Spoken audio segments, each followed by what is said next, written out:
is the Ink Drinkers, book reviewers. Woo woo! Yeah, as we promised, we would be bringing you the review of The Sunlit Man by Brandon Sanderson. That's right. It's a hefty book. Has the very popular sprayed edges. So it's a handsome book. The illustrators are Renata Souza, Nabesto Zitro, and oh my, Kudrigan? Kudraken? Cool Kudraken. name. Well, anyhow, That's cool. they have, Yeah, look, it is, yeah, this stunning, right? it is stunning. I will give you this forewarning. It is a huge, when I say huge, I mean huge nod to not just fans, but fanatics of Brandon Sanderson for his Cosmere world. Um, I will drop the bomb that I rated it a 4 star. I think it's masterfully written, though, just because it's got a really engaging story. But I didn't rate it a 5 because I was a little bit pissed off because it was too much of a nod to the Cosmere world, and it's supposed to be technically a standalone book. But I feel like you really should have read a lot of his books in the Stormlight archives in order to, I think, truly appreciate the whole book. I understand Kim's perspective, but I did still give it a 5 out of 5.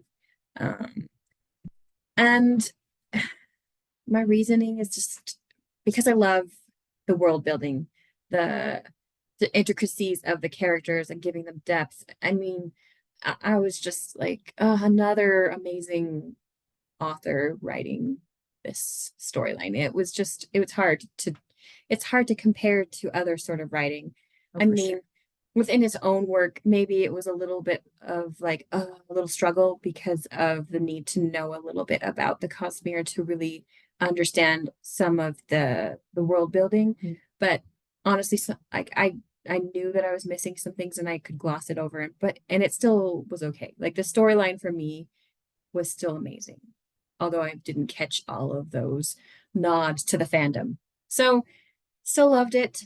Um, Actually, to be honest, I like the side characters for a while more than I did like the main character. He's like a, I don't know, like a I kind of thought of him as a knight on the run.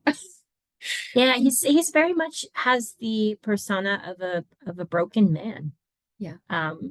Not that that's bad, obviously, because you do get some incredible character growth in this story, not just only for him, but for all those side characters that my sister mentioned that she really enjoyed in this book.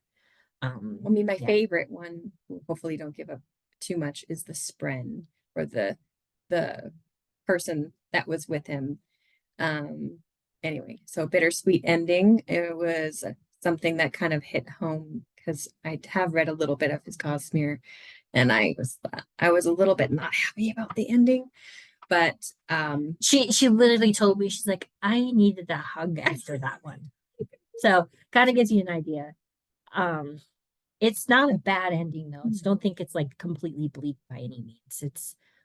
Like it's like she said, it's a bittersweet ending. So it's one of those moments where it had huge character development, and you could see that this was an important step for this person. mhm. I didn't have to like it though, and I don't think he liked it if you were that character. I actually it's one of those things where I think even as an author, when you Mm, create something that beautiful, you still have like that underlining of did I just do that? I'm sure he probably feels that way. And something that you just see a note for being awareness.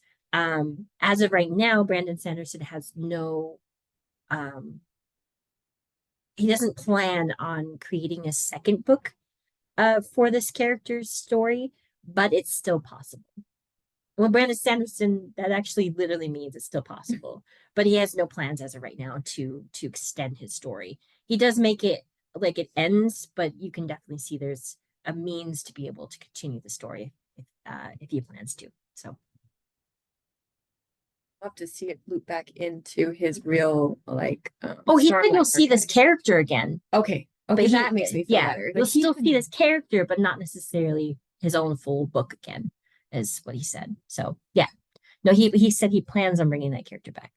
So Oh. this kind of brings up the whole thing. You know how Marvel has this huge universe with all of the characters and all the hero storylines, and they all loop in and out, and it's like crazy, right?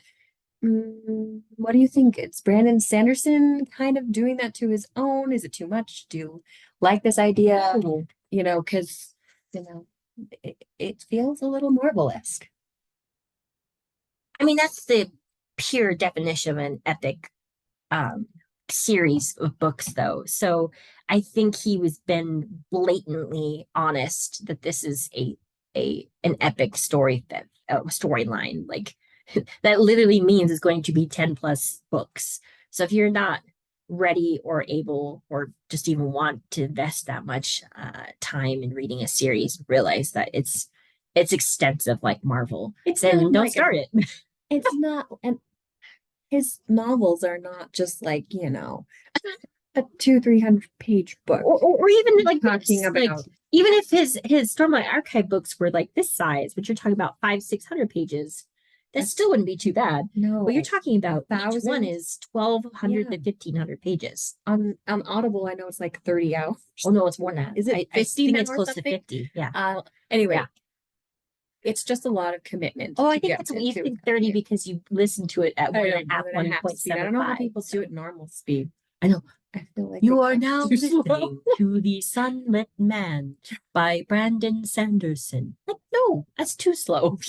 Anyway, I am a big fan though of listening to audiobooks, and Brandon Sanderson, along with his series from this past year, had an audiobook with it. So it was fun to be able to hear both. And I did not sign up for the audiobook. I figured the physical book was enough.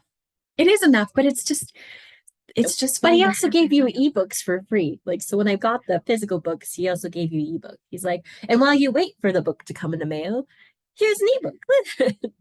The hard thing now, though, is it's December, so the year Brandon Sanderson is done. Oh, bittersweet. Yeah, exactly. So now we have to go back to the normal pace of a book, maybe 2 books a year. Not whatever. Was it Yeah. 5 or 6? Because yeah, he ended up releasing a different book, I swear, this year, didn't It's he? part of the Cytonic, I think. Oh, this is Sonic, So I think whatever he that. just barely published that one in November of 23. So Yeah, so you're talking about 5 books in 1 year.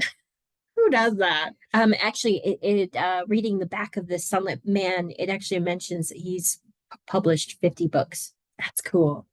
or 50 pieces of work, because I guess Mm. some of those are, the graphic novels. But yeah, I mean, overall, for this book, yes, it's a yes, read it.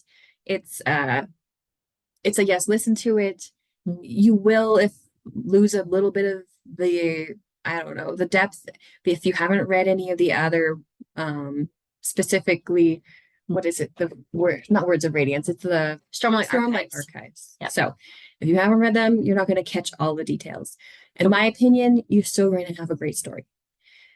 Kim may differ, but it's okay. I feel like it happens. And you did forget to mention this. You thought it was a very unique way of writing of this type of style because it's not fantasy, it's not sci-fi. Like, what is it? I think it has.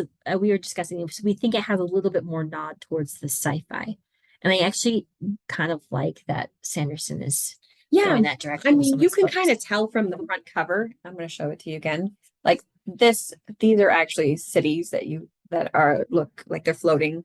And it's based on more of a science story. So, and the part I really liked is that I guess we'll spoil a little bit.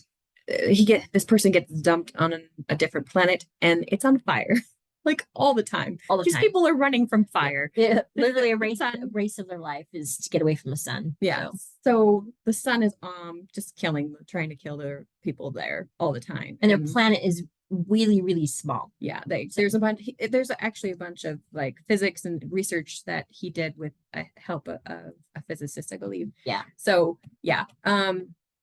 So nod to Brandon Sanderson and his team to taking the effort to make it based in science. So yeah, that is awesome. I love to see that. I don't know. Like, I don't, what else do we want to say about it? Just like go Read read it. it. It's fine. It's good. It's just little bittersweet if you haven't read all of the stuff and you know it could be more, but it's okay. Like the shard blades, like a whole bunch of stuff from the Cosmere world. I still stand by what I said, but Still upset. it's still a good book. It's very, very well written. I really like the characters. I won't say I'm an aspiring author because I really haven't tried that hard. But every time I attempt to write a book, I find that that's actually one of the hardest things to do. Right, is to write a character into this book, and not just one but multiple, in which you actually are invested and want to know more about them and stuff. Because I feel like I usually like one, maybe two people in a book series. but in this one, I liked probably about 4 characters in there where I'm like, so that's cool. Yeah, read it. Yay, go Listen for to it. our next podcast. We're going to give you one more sneak peek to another book that we read this week. Yeah, one that I said we didn't need to read. So Yeah. Tune in next in. time. Thanks. Bye.